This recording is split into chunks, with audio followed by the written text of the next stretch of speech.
Hey, what is going on, guys? This is SMEB Reviews, and today I'm here with one of my good friends, Jacksettle. He has been writing music for a while now, and he is about to release something really cool, which I do want to talk about. But before that, I wanted to just introduce him. I did want to say that obviously we're doing this on a video call, so any bad audio quality, oops, sorry, don't have many options. But I don't live in Nashville. But besides that, Jack, tell us about yourself. What's up, guys? Super happy to be here on Noah's channel today. We grew up together in Bartlesville, Oklahoma, and so we go way back to middle school, and so it's just super fun to do this interview.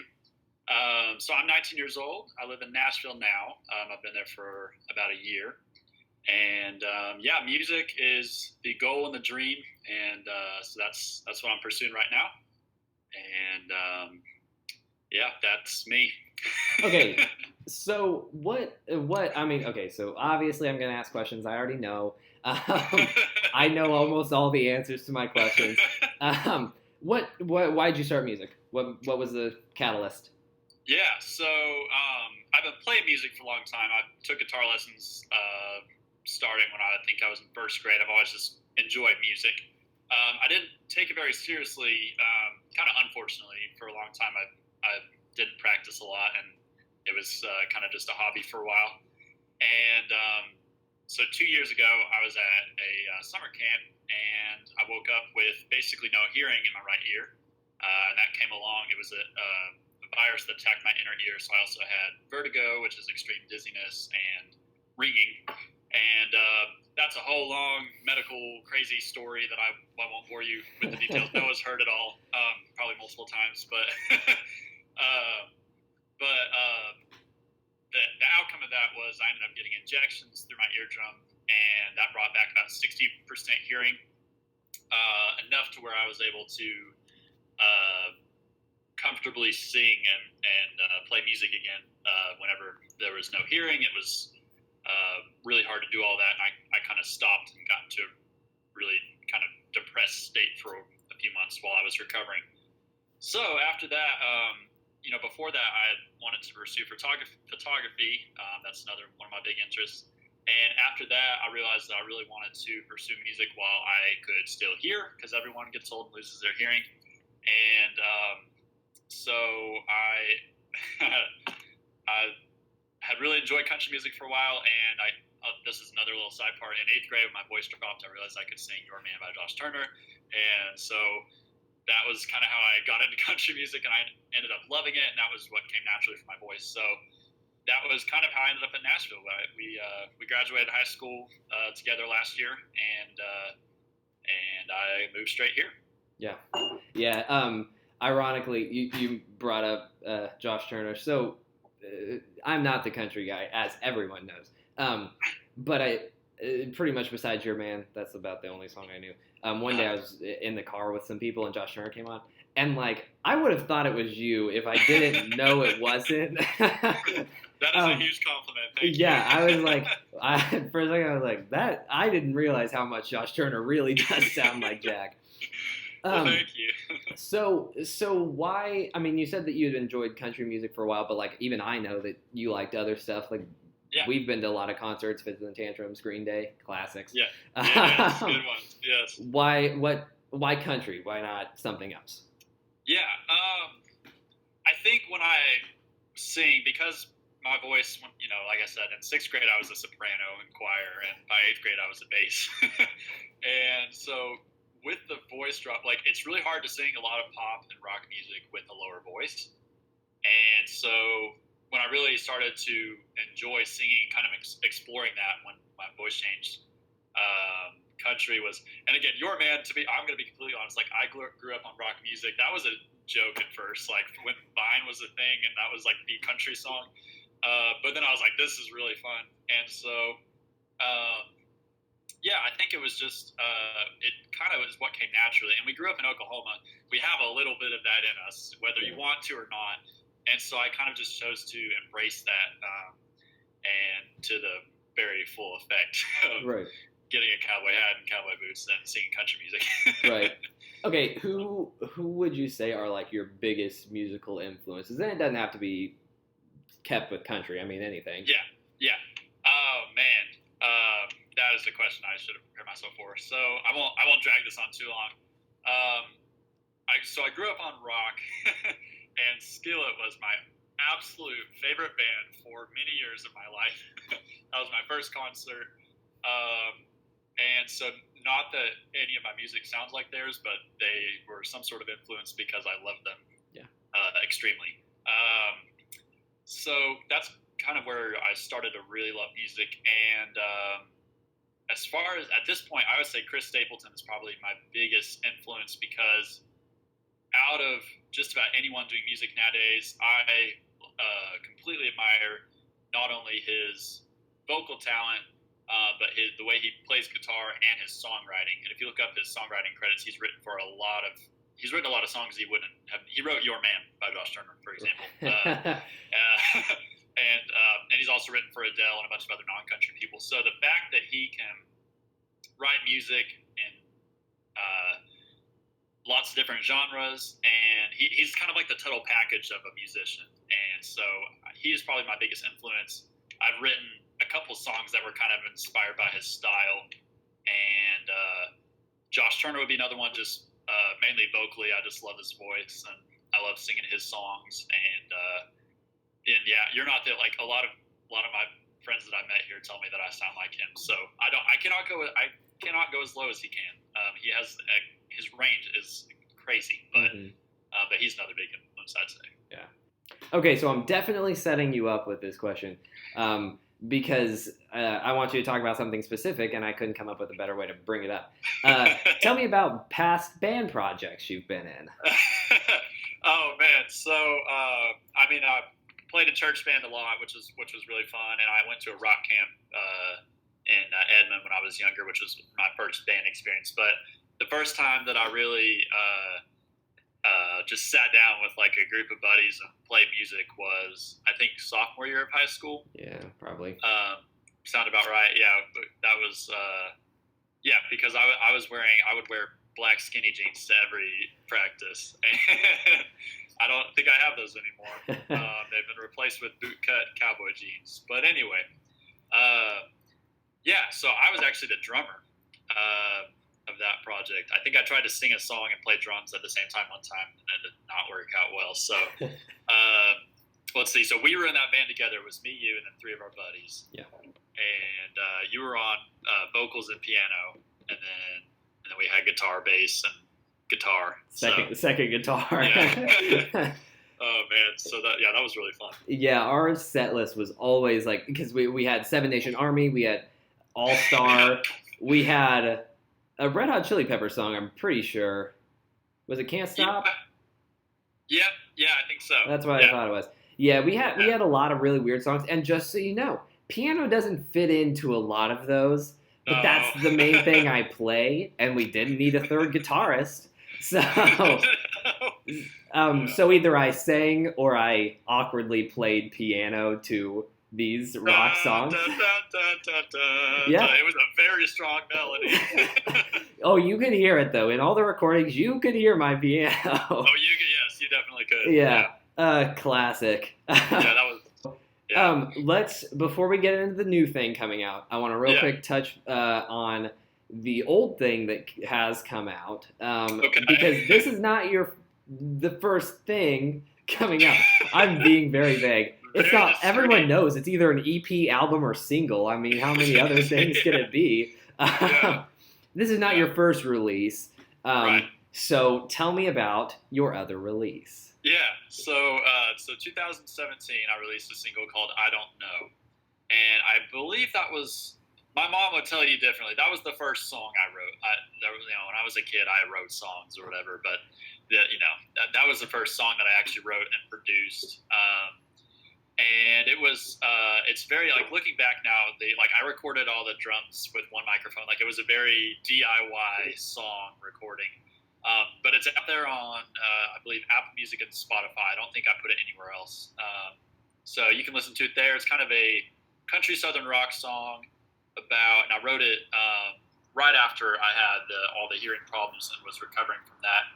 And it just started with a little guitar lick on the with the slide guitar on the electric, and I just kind of wrote some lyrics to it. So that's out there. I will say personally, when I look back, I feel like my songwriting and my music style and everything has improved. But I need to not beat myself up publicly, and I need to promote my music. So you should go listen to it. Yeah, definitely go listen to it. No, with all due respect, I agree because I have heard a lot of stuff that you've worked on, and I definitely agree. I really enjoy a lot of the stuff that you've been working on since. Thank you. Thank you. And perfect segue. So you are going to be releasing a new single, which is going to be then followed by an EP. Yes. Let's focus on the single first. Tell me about this single coming out. Yeah, so I have a lot to say about this. So cut me off if I go too long. Nope. I'll try not to babble. Oh man, move my computer. Okay, so so I'm releasing a single called "The Rose." It's going to come out October 19th of this year. Which, in case you're watching next year, it is currently 2019, so it will already be out next year, watcher. The Rose is basically, I guess you could call it like a country ballad. Does that sound like a good maybe? Yeah. I don't know. And it's sort of the story of choosing something wild over choosing something pure. To be a little bit less vague, it's about leaving someone and moving on to other people and then realizing that you were wrong in the first place to leave that person. And so that was based on a lot of kind of deep personal experiences.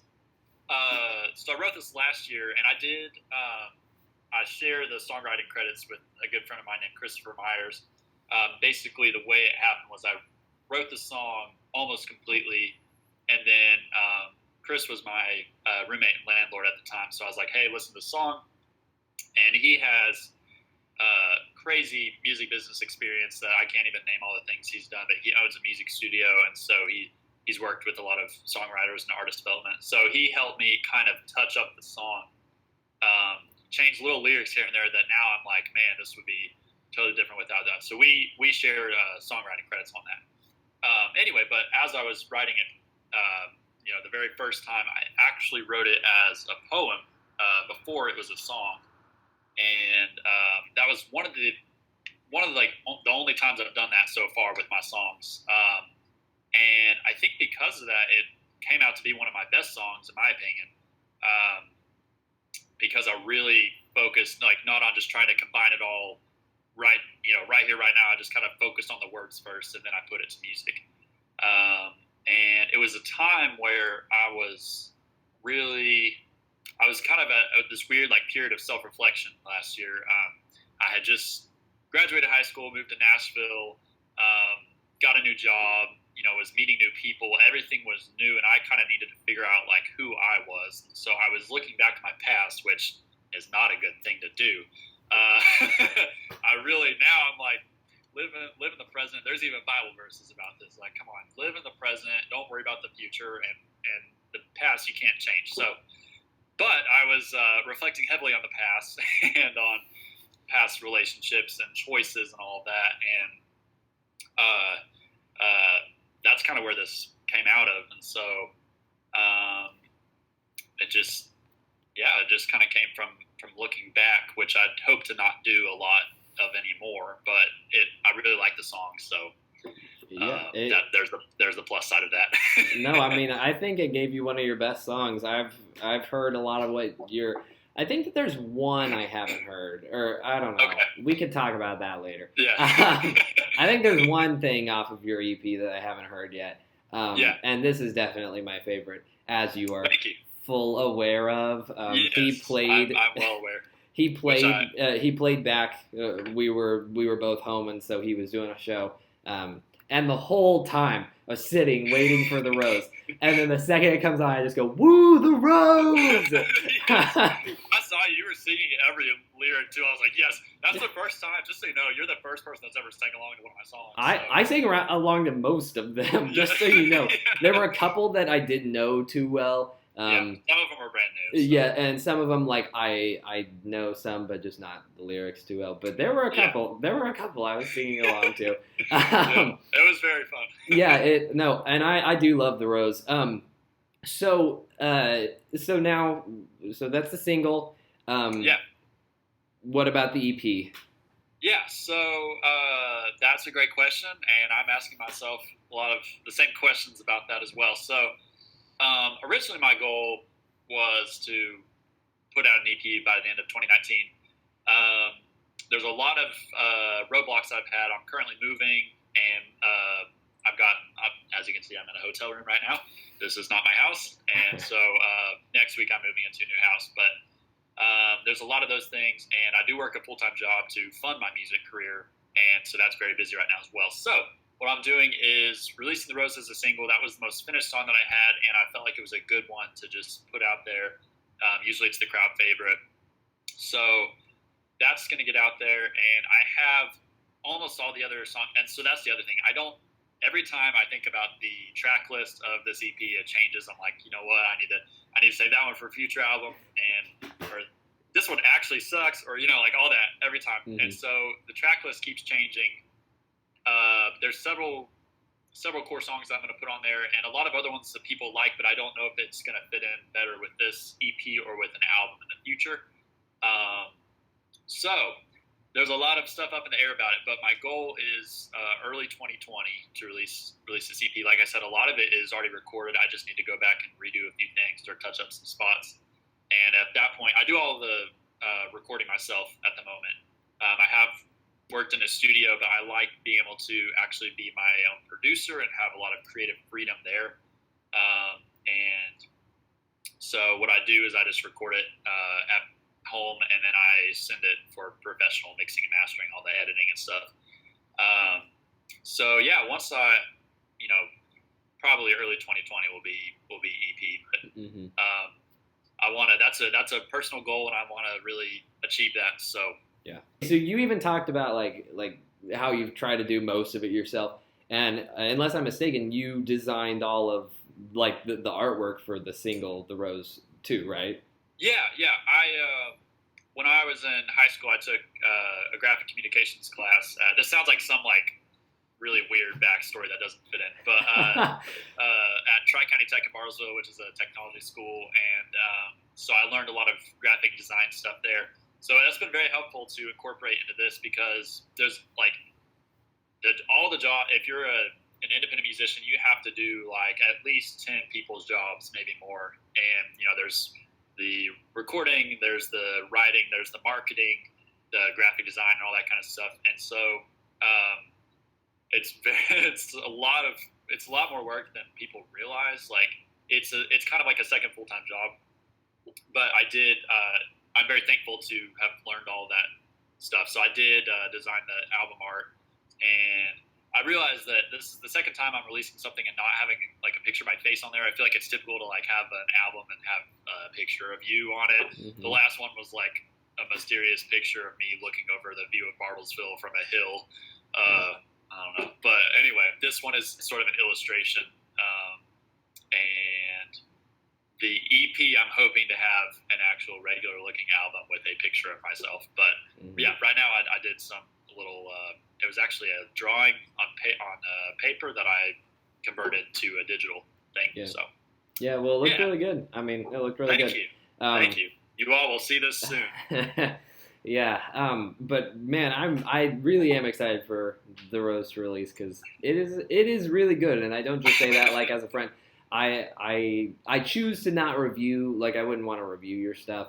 Right. And or any of my friends and stuff, because that'd just be awkward, because unless I give it a perfect score, it could have a little resentment there. So we have some problems. Yeah, so I've chose not to do it, but I mean, I really do enjoy it. This is, I said, I think that this is the best thing that you've wrote, at least that I've heard, and I really do enjoy it. So this is the most stereotypical interview question ever. But I'm gonna ask, because we'll see if you have any creative response to it. I'm probably gonna have the worst, I don't know, response. So let's hear it. Let's see what you got for me. What advice would you give to to other musicians trying to start or that are either at the same point or further away? I've been listening a lot to this podcast by Rick Barker, who was Taylor Swift's former manager, and he is just full. Like, honestly, that's step one: is go listen to his podcast, not to throw out another thing. But that just in the last month has been very helpful. But I've been learning a lot about you really need to make sure you're educated, and a lot of that is just constantly trying to keep learning about everything.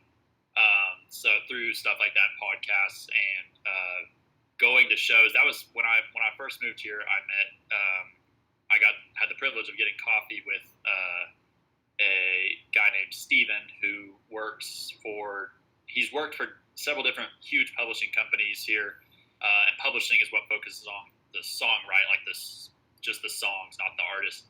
And I think he's worked for Sony and Universal Publishing, if I'm not mistaken, the two of the big ones. And he told me some of his advice to me was to actually just go to shows, because it's really easy to get caught up in your career and yourself and doing all the things you need to do, which is important. But yeah, going to shows and seeing what other people are doing and staying inspired is a big one. Yeah. But yeah, basically, I would just say that if it's something you want to do seriously, it has to be viewed as a business.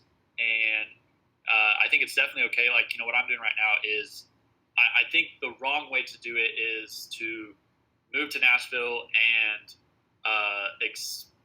expect to instantly be successful and famous. And if you don't get that in a month, then quit and give up. That's not the way to do it. And two would be to I already forgot where I was going with this list, but basically, I have no idea what I was going to say next. I had something, but yeah, treat it as a business, and that's what I was going to say. And this is something I've heard from multiple people. It's totally okay.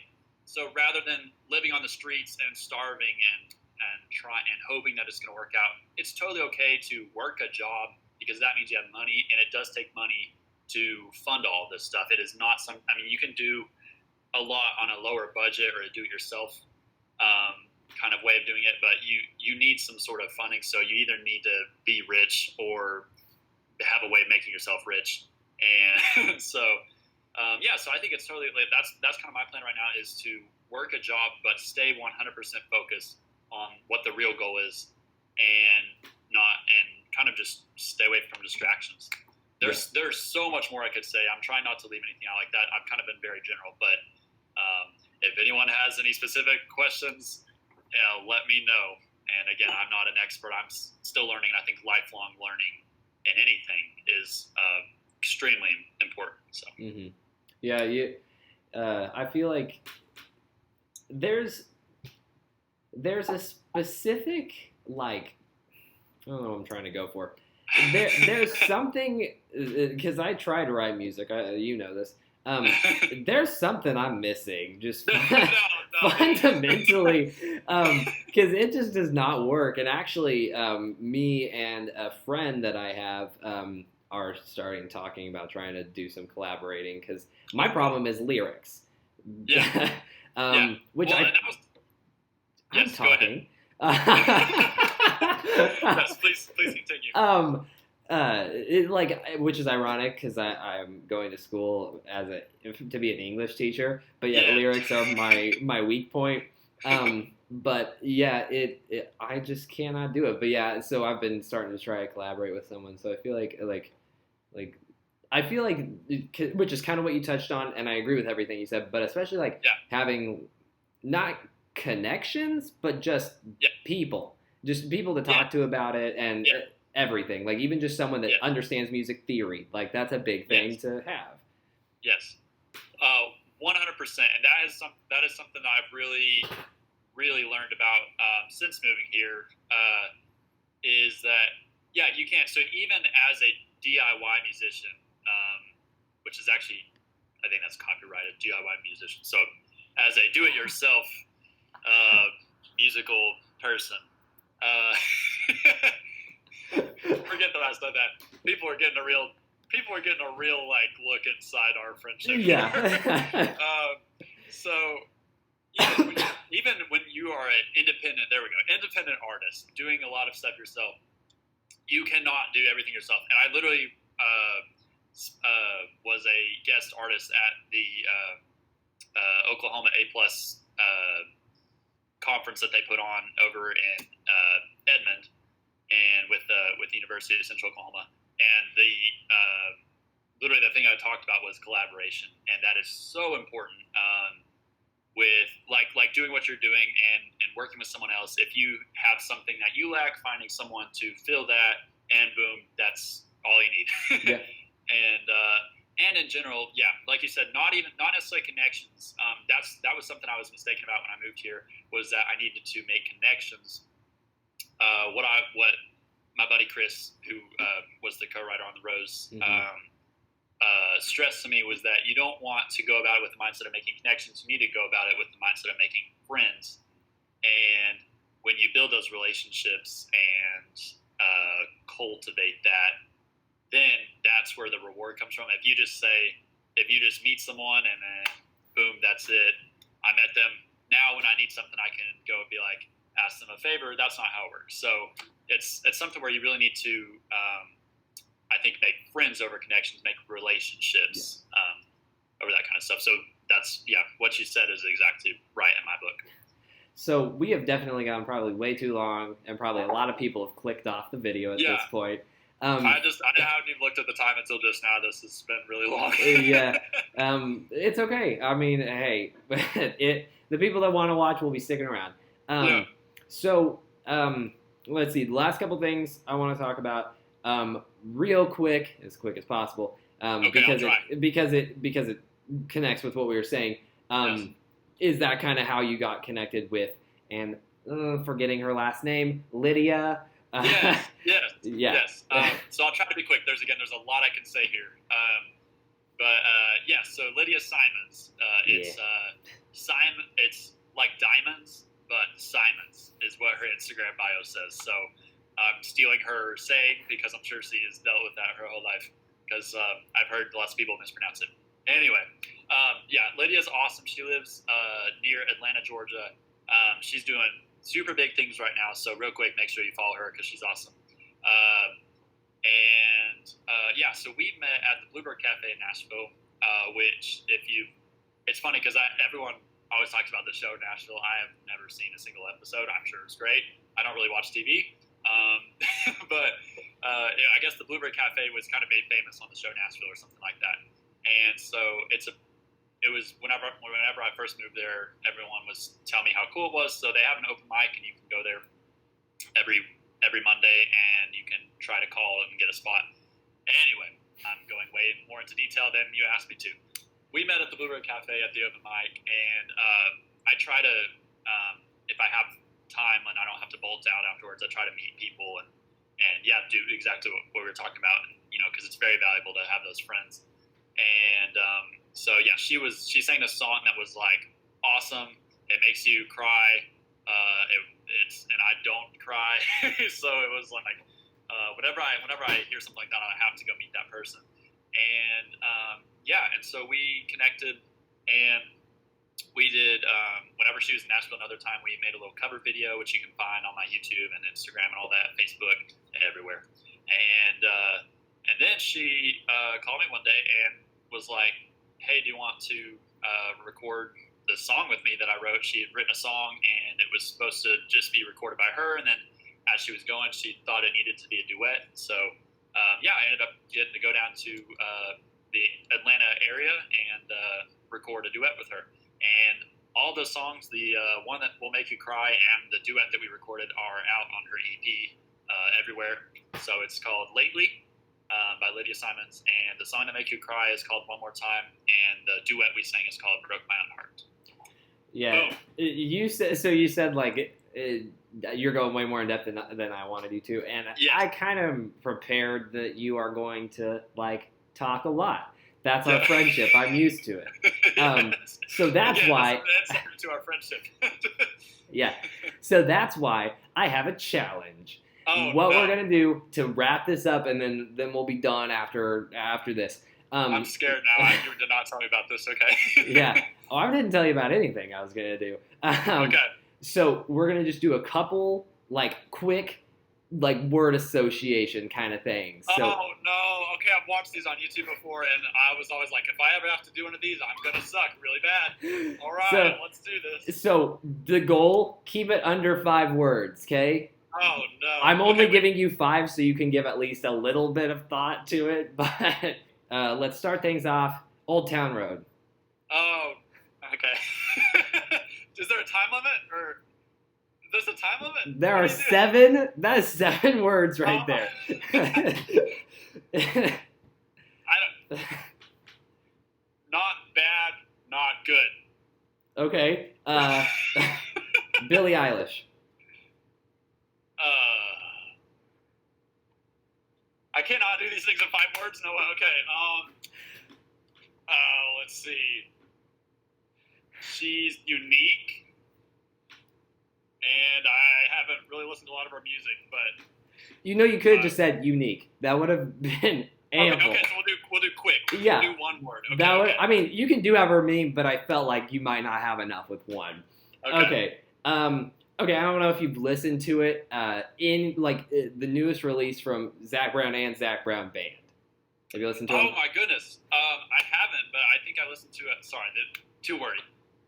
Is it not good? Oh, it's like really bad. This is not really working with the word association. You should listen Yeah, to we're it. just talking here. Yeah. You should listen to it. It's pretty bad. Oh man, that makes me sad because I'm a huge Zach Brown. That should have been another influence. I love Zach Brown. Yeah, I know, and that's why I brought it up. I've been meaning to ask you about it. Okay, Yeah. taking too long. Way too long. You won't have an opinion. Bleachers, whatever. Bleachers. Noah really loves them. True. Post Malone. What? Post Malone. Oh, I thought I said provolone.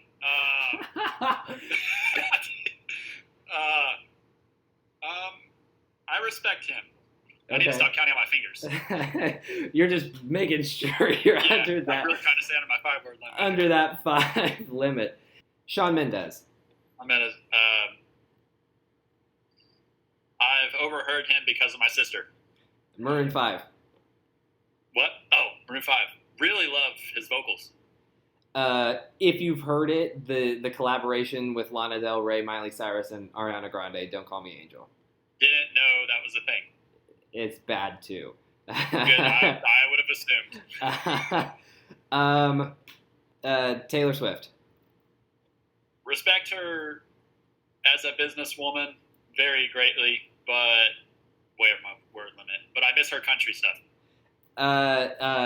Green Day. Freaking love them. Blink 182. Oh, I do love Blink 182. I think as I've gotten older, they've gone more into like the they're really childish. But I really love Blink 182.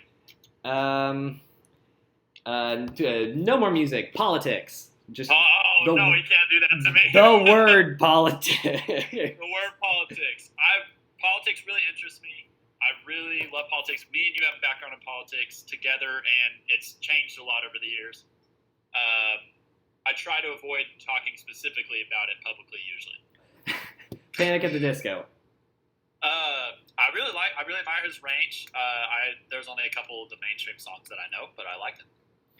And last but not least, the new technology that's being implemented at concerts where you lock your phone inside one of those little baggies. You know what I'm talking about?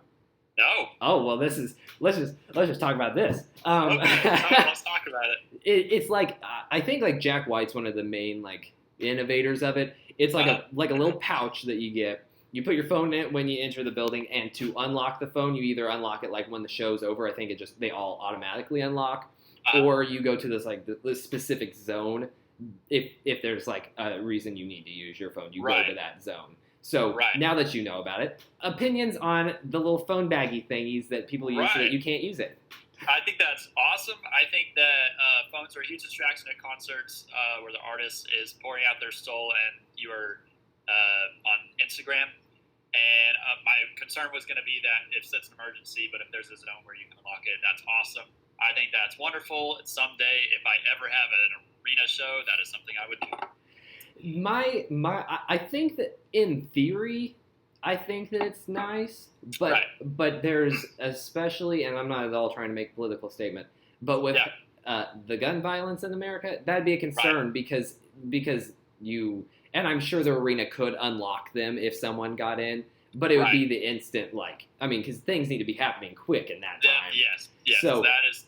Yeah, I guess when I was thinking emergency, I was thinking, oh no, I need to run over here and make a phone call. You're right. That would be a huge concern, and also at the same time, as a smaller independent artist, most of the time I want people videoing me and posting it. That's free marketing. Yeah, that's a great way to find new followers. I'm sure Jack White is at a pretty good level. He probably does not, screaming for extra attention. So that, I think for big artists that makes sense. But you're right. That's a great point, and that doesn't need to be political at all. That's definitely a situation where that would be a problem. So. Yeah. Okay, so let's wrap it up. Everything has been in the description the whole time, but just real quick, what are your social media links, your website, everything? Yeah. So Facebook, Instagram, Twitter are at Jacksettle Music, and people always think I'm saying my last name weird, but you can read it. So Jacksettle Music on Facebook, Instagram, and Twitter. YouTube, I'm actually, I haven't really told anyone this. I really want to start a vlog.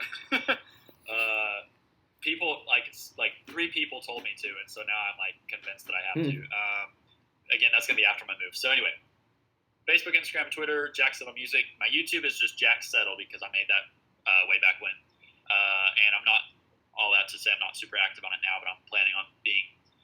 Website, jacksettle.com. And then I have an email list, which you can find in any of the bio links or on the website.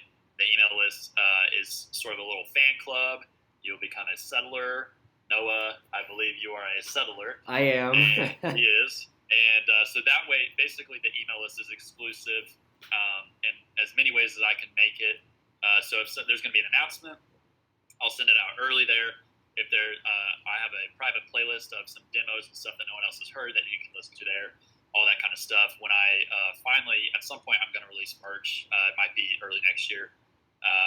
Once I make it and do everything that I have to do with it, those will be, there'll hopefully be some exclusive stuff there too. So that was babbling, but look at the links in the description. Okay, perfect. Thank you so much, Jack, for doing this interview with me. Yeah, thank you, Noah. This was very fun. I think we went for over an hour, it looks like. Yeesh. Well, a lot of it will be cut, and a lot of them were the failed takes that we had. Right.